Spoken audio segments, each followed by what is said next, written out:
It's Thursday, September 8. In the headlines, Jamaica sees increase in crop production, and the country cops 26 awards at World Travel Awards. Regionally, Antigua's government to draft policy on hairstyle. And in sports, Jamaica Talawas lose to the St. Lucia Kings. This is the news on PBC Jamaica. I am Simone Absalom Gale.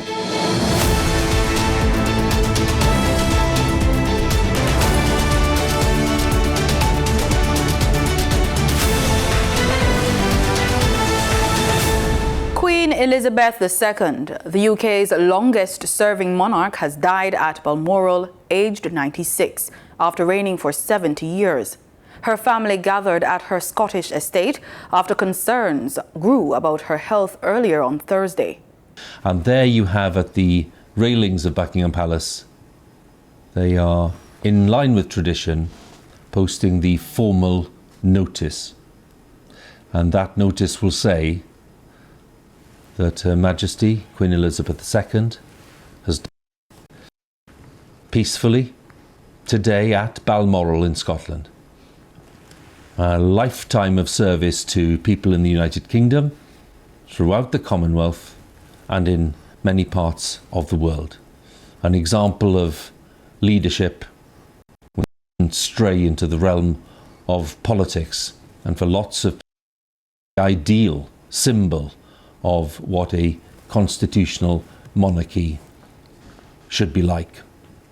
Well, now the world has been told, and the official notice has been posted as the palace staff make their way back into what was the Queen's home.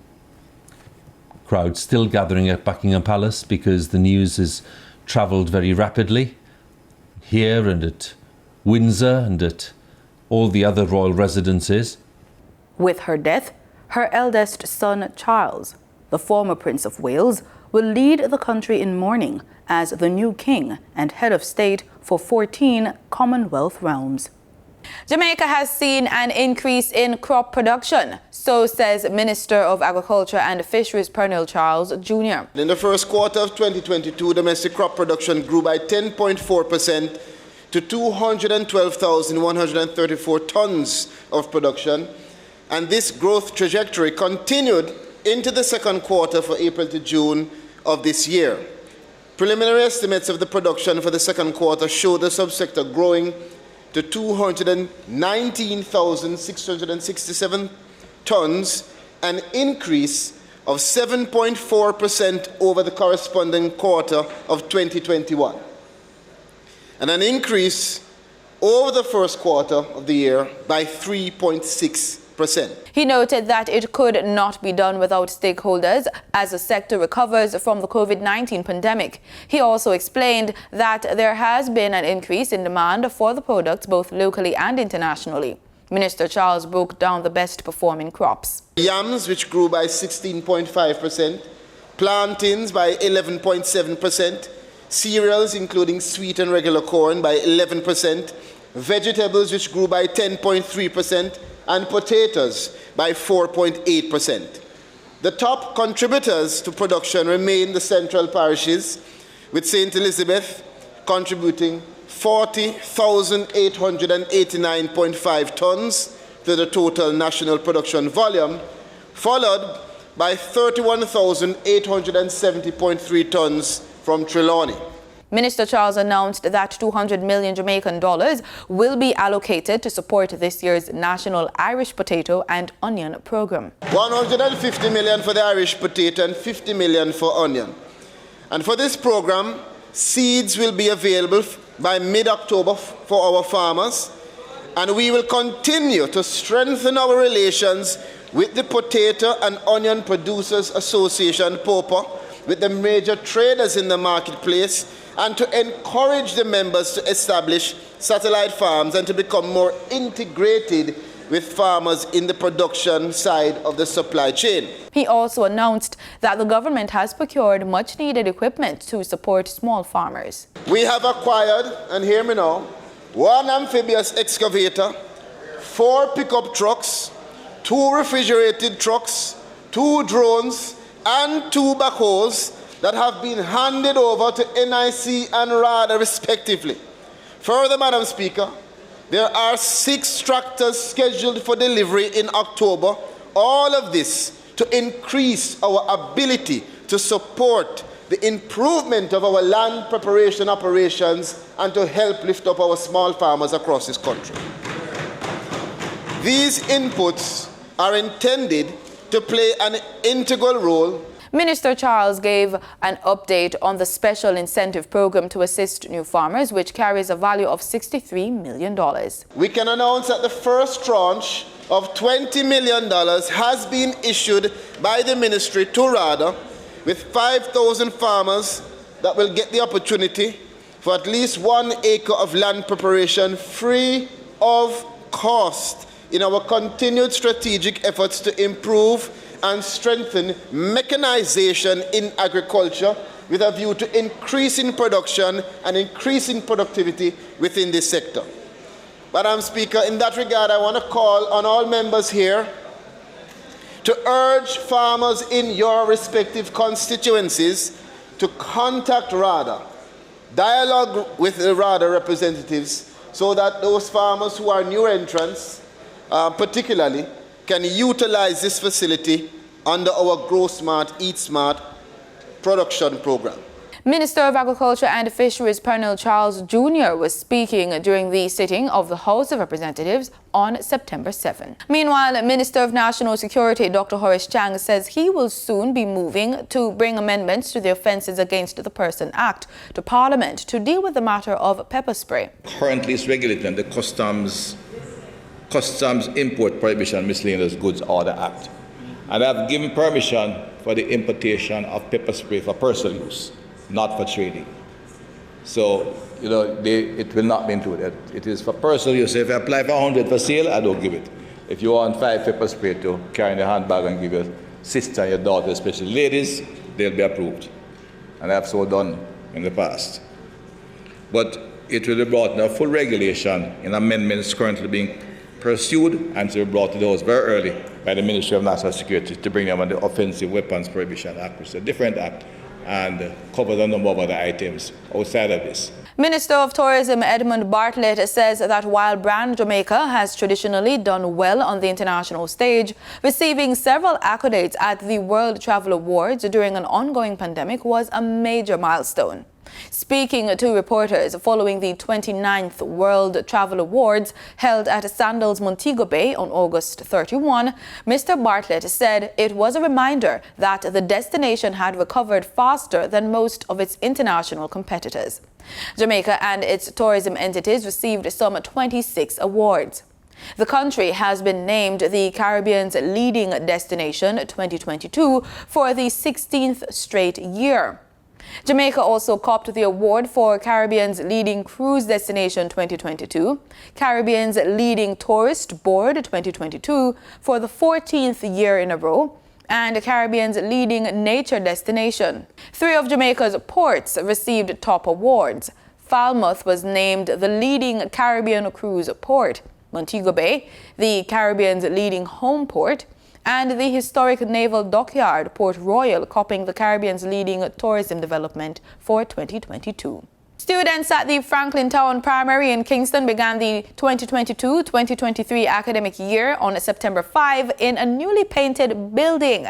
The facelift was done through the Embassy of the Dominican Republic's DomRep School Adoption Program. The school was officially handed over during a ceremony held on Monday. Speaking at the ceremony was the ambassador of the Dominican Republic to Jamaica, Angie Martinez. She says part of her dream was to help students and explained how the program works. There is nothing more rewarding in life than working on education for children. It is.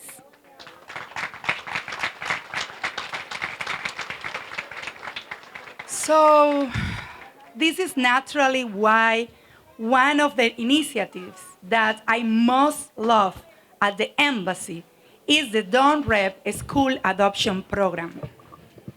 This is where we adopt a public school in Jamaica, develop a year-long curriculum, and teach the children Spanish language, and all the best that the Dominican Republic has to offer. Our people, our costumes, culture, history, geography, music and dance, merengue and bachata, that they love very much. She explained that she was extremely happy her team selected Franklin Town, as she was blown away by the dedication and programs active at the school. Minister of Education and Youth Favour Williams, in her remarks, lauded the facelift as supportive to the needs of the school. Our commitment from the Ministry of Education and Youth is to respond as best as we can within our budgets to the needs of our schools.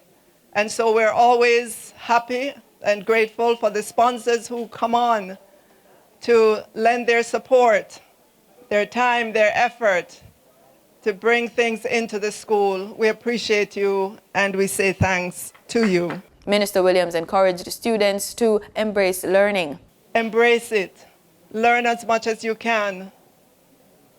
Show up on time for school. You know, if you're at home and your mommy and daddy, they're not moving fast enough, say, Mommy and Daddy, we need to get going. We need to get going. I don't want to be late for school. I want to be there. A mural which signifies the friendship between Jamaica and the Dominican Republic, as well as similarities between their cultures, was unveiled during the ceremony. Over in St. Thomas, about 200 students of licensed primary turned up for classes on the first day of school. The principal, Yvette Bonfield Beecher, says that about 1,000 students are registered to attend. Commuters traveling to and from Bath, License, Port Morant, Dalvey and Leith Hall faced transportation delays this week amid roadblocks erected to protest the poor state of roads in the parish. I think we have just about a third of our teacher population here just now. And this is a school with over 1,000 students. Based on what I am seeing, I think we have maybe somewhere 100 and some, a little over 100 up to 200 students. So it means that the roadblock has impacted the school severely. Commuters traveling to and from Bath, License, Port Morant, Dalvey and Leith Hall faced transportation delays this week amid roadblocks erected to protest the poor state of roads in the parish. Despite this, Beverly says she is thankful. And today is my grandson's first school day. And in spite of everything, we are at school. And we are just hoping for the best throughout the day, because children from near and far are so disappointed. And up to now, we have to give God thanks. We are out in our numbers. And we just have to ask the teachers to continue on their way, because without them, we cannot make it. She agrees that despite the reinstitution of physical teaching and learning, COVID-19 safety measures should continue. As COVID, we have to take very good care of the children. Ask them sanitize, wear their masks, do their social distance, and be careful. In the business report, energy stakeholders want government to review its energy generation cap. Our reporter Dignity Rodney has more in this report.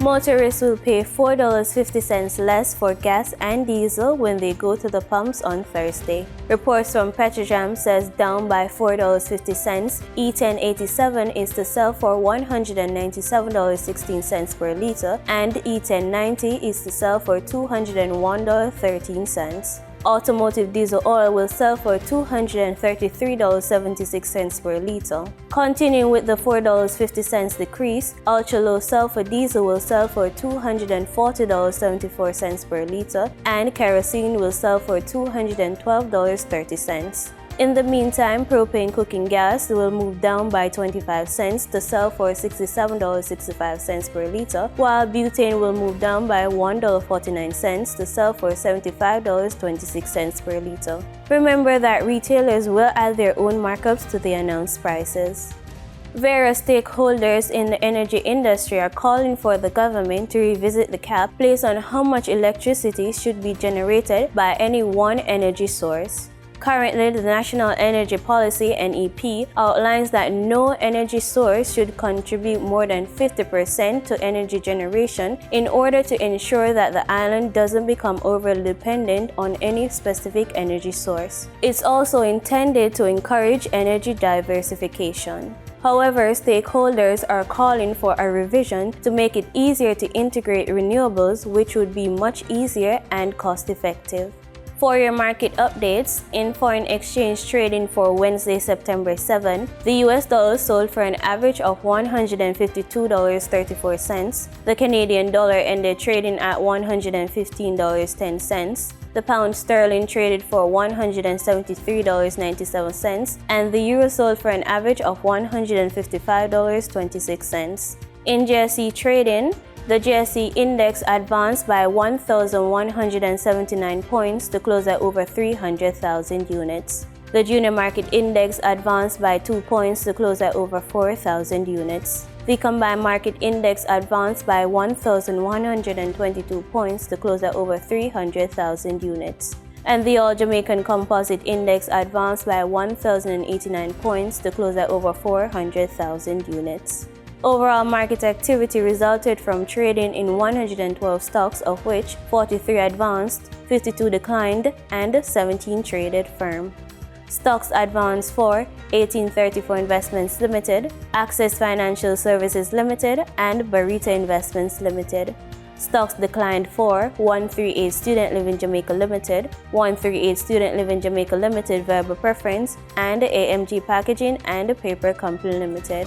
Trading firm were Berger Paints Jamaica Limited, Community and Workers of Jamaica CCU Deferred Share, and Derrimon Trading Company Limited. The overall volume leaders were One-on-One Educational Services Limited with over 30 million units, Fostridge Company Limited with over 7 million units, and Dollar Financial Services Limited with over 2 million units. In regional stocks, in Trinidad and Tobago, Clico Investment Fund was the volume leader with over 60,000 shares, followed by Calypso Macro Index Fund with 6 shares being traded. Zero securities were traded on the Barbados Stock Exchange. In international business, Apple's latest lineup of iPhones will provide many upgrades for customers at the same prices as last year's model, despite the inflationary pressure that has driven up the cost of many everyday items. That decision was revealed on Wednesday during Apple's first in-person product event. In market data for oil prices edged higher as China's extension of COVID-19 lockdown measures intensified concerns of a slowdown in global economic activity. Brent crude futures were up 32 cents at $88.32, and West Texas Intermediate crude futures were up 47 cents at $82.41 a barrel. And that was the business report on PBCJ. I'm Danita Rodney. It's now time for regional news. I'm Brittany Clark.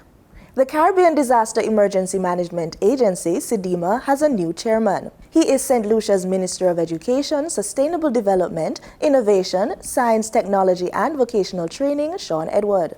Edward's elevation to the role occurred during a virtual meeting of the organization's recently concluded 9th Extraordinary Meeting of Council of Ministers. He takes over the chairmanship from former Attorney General and Minister of Legal Affairs and Justice in St. Kitts and Nevis, Vincent Byron Jr., who held the post for 2 years. In Antigua and Barbuda, Cabinet has strongly condemned what it views as discrimination by several schools against Rastafari students and others who wear their hair in a similar manner. The Education Ministry has announced officials are currently finalizing a draft document on the issue, and Portfolio Minister Daryl Matthew expects the issue to be put to rest over the next few days as consultations are held with stakeholders and both public and private sector schools. I can say that the Director of Education and our team of the Ministry of Education are in fact reaching out to the schools where these incidents have been highlighted to immediately engage them so that the children are not without the opportunity to learn during the consultative period. And so I believe it's safe to say that its adoption, well, certainly, first of all, the consultation with the stakeholders is imminent, and I would say over the next few days, this matter should be put to rest. All right, so as of tomorrow, these students would be allowed to go to school until that process is complete? Well, certainly those in the public schools, because we are aware that there are at least 2 incidences in the public schools. Those issues will be addressed as of tomorrow, I can confirm that. And we will be engaging with the private schools to have some discussions on the matter immediately.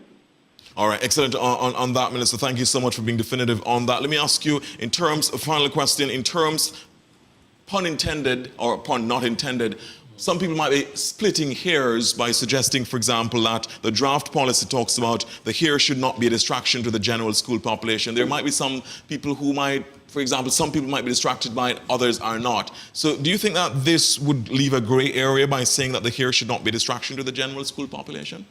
Well, there is no policy that you can put in place that captures everything and satisfies everyone.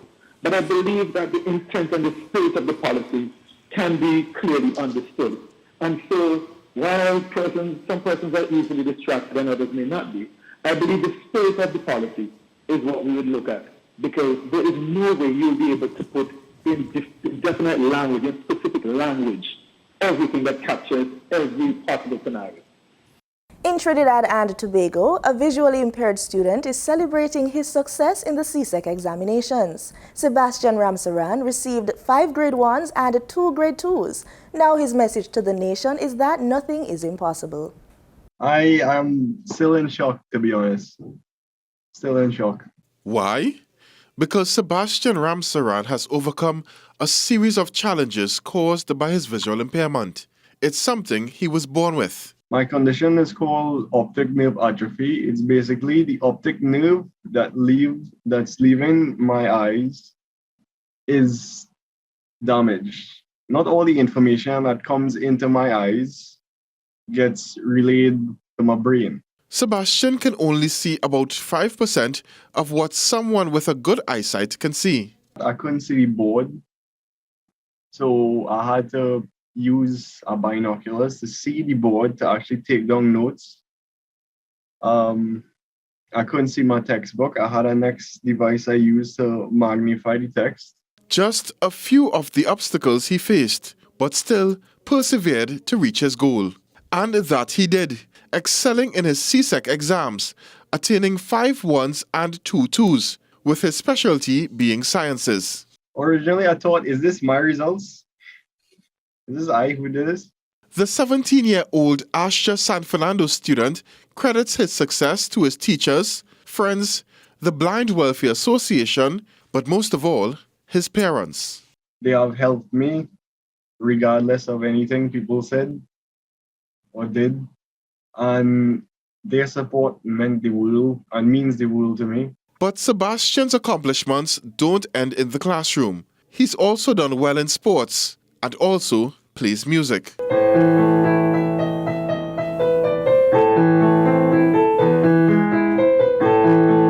Everyone else may be surprised, but we are not surprised. And his father's support is never ending. He has what I would consider perfect vision, but he doesn't have a good eyesight. And with that vision, Sebastian shares this message.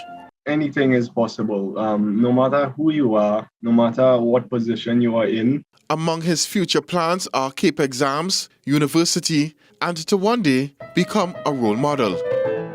In St. Kitts and Nevis, workers who were terminated from their workplaces for not taking the COVID-19 vaccine and who did not benefit from severance payment will receive some gratuitous payment from the government. So disclosed the Cabinet Secretary, Dr. Marcus Natter. In sports, St. Lucia Kings defeated Jamaica Tallawahs by 2 wickets in the 9th game of the Men's Caribbean Premier League at the Darren Sammy Cricket Ground on Wednesday. Scores: Tallawahs 163 for 8 off 20 overs and the Kings 164 for 8 off 19.5 overs. The Trinbago Knight Riders had a forgettable start at the St. Lucia leg of the Caribbean Premier League as they endured a massive defeat at the hands of the Barbados Royals. And that's the news on PBCJ. Remember, we are the people's station.